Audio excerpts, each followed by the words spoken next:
नमस्कार दोस्तों, आप देख रहे हैं बियॉन्ड विकिपीडिया। आज की ये वीडियो सामान्य वीडियो नहीं है। आज हम एक छोटी सी कहानी नहीं बल्कि एक संपूर्ण आध्यात्मिक यात्रा पर निकलेंगे। इस वीडियो में हम बात करेंगे इतिहास, रहस्य, विज्ञान, पौराणिक कथाएं, दर्शन और आध्यात्मिक अनुभव का संगम। आज का विषय है बद्रीनाथ धाम। रहस्य, इतिहास, ऊर्जा और मोक्ष की संपूर्ण कथा। भौगोलिक और आध्यात्मिक परिचय। हम बात कर रहे हैं बद्रीनाथ मंदिर की। ये उत्तराखंड के चमोली जिले में पवित्र अलकनंदा नदी के तट पर स्थित है। समुद्र तल से लगभग 10,279 फीट की ऊंचाई पर स्थित ये धाम नर और नारायण पर्वतों के बीच बसा हुआ है। पीछे नीलकंठ पर्वत, सामने बहती अलकनंदा, चारों ओर हिमालय की बर्फीली चोटियाँ। ये दृश्य केवल भौगोलिक सुंदरता नहीं, ये एक आध्यात्मिक ऊर्जा का केंद्र है। ये 4 धामों में से एक है। बाकी 3 हैं केदारनाथ मंदिर, गंगोत्री और यमुनोत्री। लेकिन बद्रीनाथ को मोक्ष धाम कहा जाता है। पौराणिक उत्पत्ति। कथा कहती है कि एक समय भगवान विष्णु ध्यान के लिए स्थान खोज रहे थे। उन्होंने हिमालय को चुना, वो स्थान जहाँ मनुष्य टिक नहीं सकता, जहाँ बर्फ, तूफान और कठोर मौसम है। वहीं भगवान विष्णु ने तपस्या प्रारंभ की। वे इतने लीन हुए कि शरीर की सुध भी ना रही। माता लक्ष्मी ने देखा कि कठोर ठंड उन्हें प्रभावित कर सकती है। उन्होंने बद्री यानी जंगली बेर के वृक्ष का रूप धारण किया और उन्हें ढक लिया। तपस्या पूर्ण होने पर विष्णु ने कहा, ये स्थान अब बद्रीवन कहलाएगा, और वे कहलाया बद्रीनाथ। नर और नारायण की कथा। पुराणों के अनुसार यहाँ नर और नारायण ऋषियों ने हजारों वर्ष तक तप किया। मान्यता है कि ये स्वयं विष्णु के अवतार थे, इसलिए यह स्थान तपोभूमि है। यहाँ की ऊर्जा ध्यान के लिए अनुकूल मानी जाती है। आज भी कई साधु यहाँ साधना करते हैं। महाभारत और पांडव। कहा जाता है कि पांडव स्वर्गरोहण के समय इसी क्षेत्र से गुजरे थे। बद्रीनाथ से आगे माना गांव है, जहाँ भीमपुर स्थित है। मान्यता है कि भीम ने द्रौपदी के लिए यह पुल बनवाया था। ये क्षेत्र स्वर्ग की सीढ़ी के रूप में भी जाना जाता है। आदि शंकराचार्य जी का योगदान।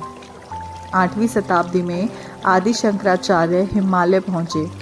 कहा जाता है कि उन्हें अलकनंदा नदी में विष्णु की मूर्ति मिली। उन्होंने उस मूर्ति को वर्तमान मंदिर में स्थापित किया। उन्होंने उत्तर से दक्षिण तक एक सनातन परंपरा को एक सूत्र में जोड़ा। बद्रीनाथ को राष्ट्रीय तीर्थ का स्वरूप दिया। मंदिर की वास्तुकला। मंदिर लगभग 50 फीट ऊंचा है। मुख्य द्वार सिंह द्वार कहलाता है। भीतर गर्भगृह में काले शालिग्राम पत्थर की मूर्ति है। भगवान पद्मासन में विराज हैं। साथ में कुबेर, गरुड़, नारद और लक्ष्मी जी की मूर्ति भी है। यह शैली गढ़वाली और उत्तर भारतीय वास्तुकला का मिश्रण है। तप्त कुंड का रहस्य। मंदिर के पास तप्त कुंड है। बाहर तापमान शून्य के आसपास, लेकिन कुंड का पानी 45 से 50 डिग्री सेल्सियस तक गर्म होता है।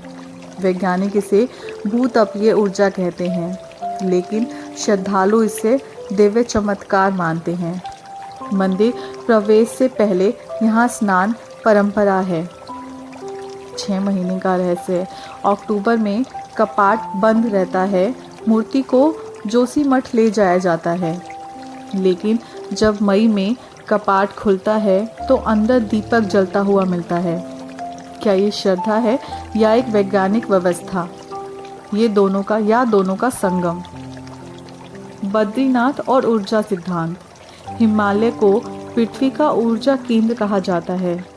योगियों के अनुसार यहाँ पृथ्वी की चुंबकीय तरंगे अलग होती हैं। ध्यान करना यहाँ अधिक प्रभावी माना जाता है। कई लोग कहते हैं बद्रीनाथ जाकर मन खुद ही शांत हो जाता है। क्या ये मनोवैज्ञानिक प्रभाव है या सच में कोई ऊर्जा है? दर्शन का दार्शनिक अर्थ। विष्णु पालनहार हैं, ब्रह्मा जी सृजनकर्ता और शिव संहारक। बद्रीनाथ हमें संतुलन सिखाता है। जीवन में तप भी हो, प्रेम भी हो और धैर्य भी हो। कल्पना कीजिए आप सुबह 4 बजे मंदिर की घंटियों की आवाज़ सुनते हैं। हवा में ठंड है, सामने बर्फीली पर्वत, अलकनंदा की धारा बह रही है। आप कतार में खड़े हैं। धीरे धीरे गर्भगृह में प्रवेश और सामने विष्णु जी। उस क्षण में शब्द नहीं होते, केवल शांति होती है।